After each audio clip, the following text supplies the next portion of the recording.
오늘 말씀은 이사야 21장 1절부터 17절까지입니다. 해변 광야에 관한 경고라. 적병이 광야에서 두려운 땅에서 내게 회오리 바람같이 몰려왔도다. 혹독한 묵시가 내게 보였도다. 속이는 자는 속이고 약탈하는 자는 약탈하도다.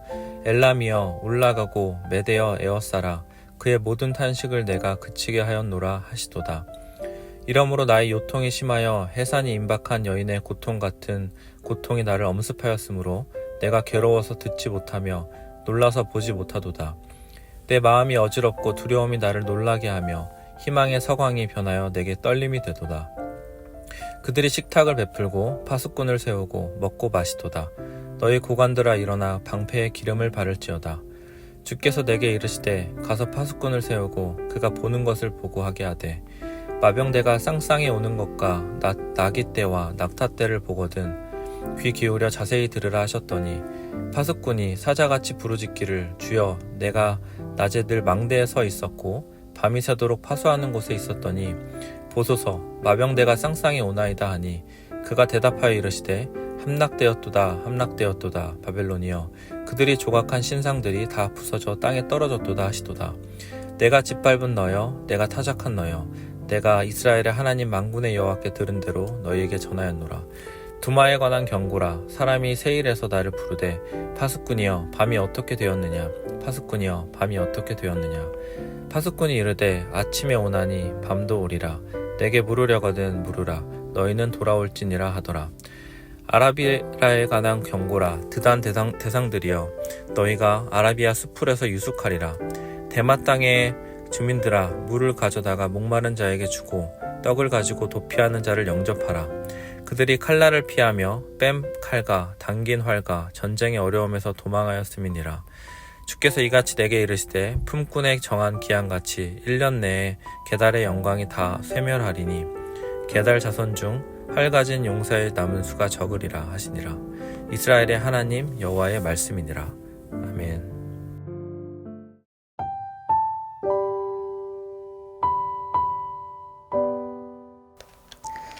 오늘 본문은 이방 나라에 대한 심판 경고입니다. 바로 바벨론과 두마와 세일 그리고 아라비아입니다. 먼저 바벨론에 대한 경고의 말씀은 1절에서 4절까지 살펴보겠습니다. 하나님께서는 메대와 엘람 나라를 통해 바벨론을 심판하십니다. 1에서 2절이 바로 그것을 예언하는 말씀입니다. 1절, 2절 말씀입니다. 해변 광야에 대한 경고라. 적병이 광야에서 두려운 땅에서 내게 회오리 바람같이 몰려왔도다.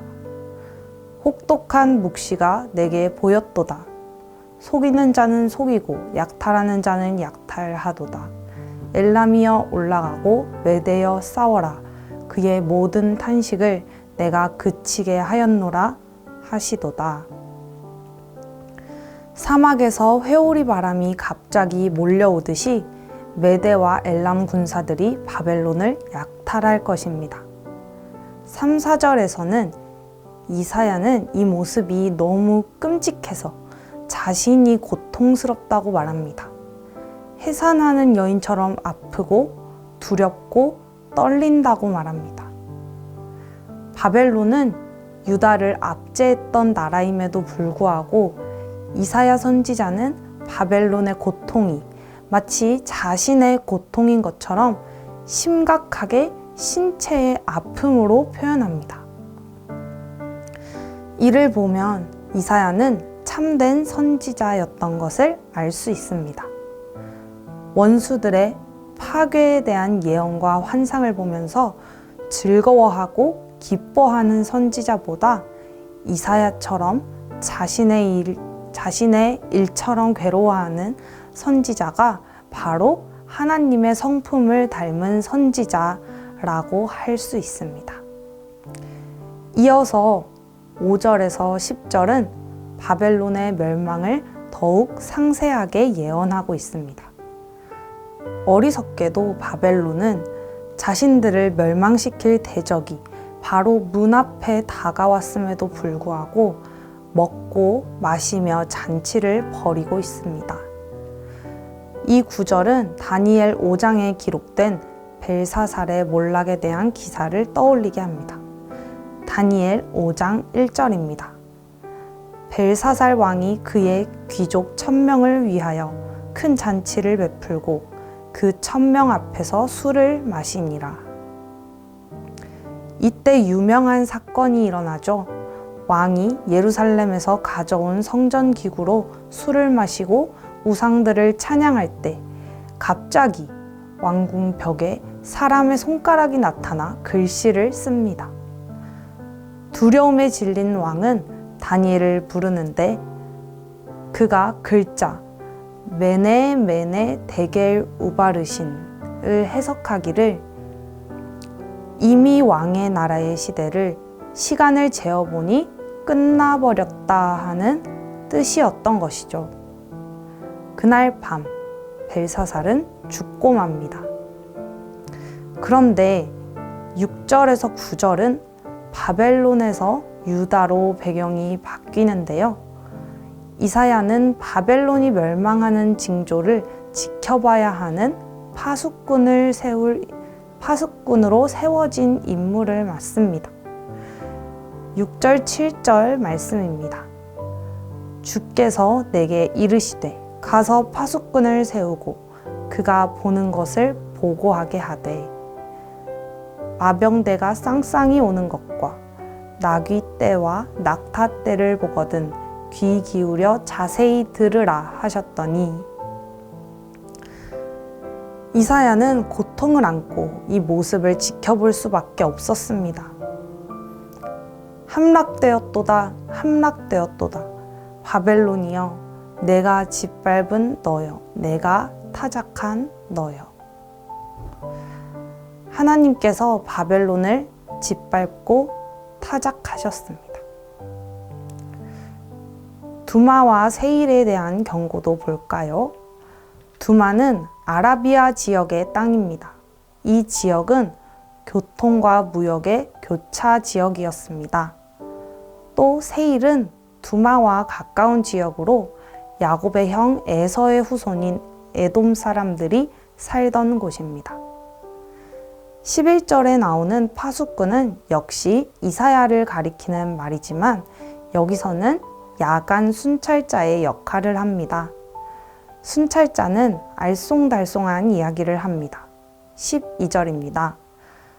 파수꾼이 이르되 아침이 오나니 밤도 오리라. 내가 물으려거든 물으라. 너희는 돌아올지니라 하더라. 아마도 이 말은 아침이라는 약간의 소망은 볼 수 있지만 밤, 곧 파멸도 임박해서 올 것이라는 뜻으로 볼 수 있습니다. 약간의 소망이 있기에 이사야는 돌아오라고 말합니다. 돌아오는 것은 회개를 뜻합니다. 에돔에게 회개하고 하나님께 돌아오라고 말하고 있습니다. 마지막으로 아라비아에 대한 경고입니다. 아라비아도 전쟁을 피할 수 없습니다. 이사야는 하나님이 아닌 열방을 신뢰한 나라는 자기가 의지한 열방과 함께 망하게 될 것이라고 합니다. 16, 17절입니다. 주께서 이같이 내게 이르시되 품꾼의 정한 기한같이 1년 내에 게달의 영광이 다 쇠멸하리니 게달 자손 중 활 가진 용사의 남은 수가 적으리라 하시니라. 이스라엘의 하나님 여호와의 말씀이니라. 이렇게 열방에 대한 심판의 메시지를 살펴보면서 우리는 무엇을 깨달아야 할까요? 첫째, 우리는 이사야가 그랬던 것처럼 다른 이의 몰락을 기뻐해서는 안 됩니다. 심판은 하나님께만 있으며 하나님도 끝까지 긍휼을 베푸시는 분이라는 사실을 우리는 잊어서는 안 됩니다. 이 사실을 기억한다면 우리는 멸망이 아닌 회복을 위해 기도해주는 사람이 되어야 할 것입니다. 둘째, 하나님은 이스라엘만의 하나님이 아닌 온 열방의 하나님이시라는 사실입니다. 하나님은 이스라엘뿐만 아니라 에돔에게도 아라비아에게도 바벨론에게도 오래 참으셨습니다. 그런데 그들은 결국 여호와의 날에 심판을 맞이하게 되었습니다. 우리도 언젠가는 심판의 날을 맞이할 것입니다. 그때에 하나님을 의지하는 사람만이 하나님 나라에서 영원히 살 것입니다. 기도 제목을 드립니다. 악인이라 할지라도 그가 구원받기를 위해서 기도할 수 있는 하나님의 성품을 허락해 주세요. 하나님만 의지하여 마지막 날 멸망이 아닌 영생의 자리에 있게 해주세요. 함께 기도하겠습니다.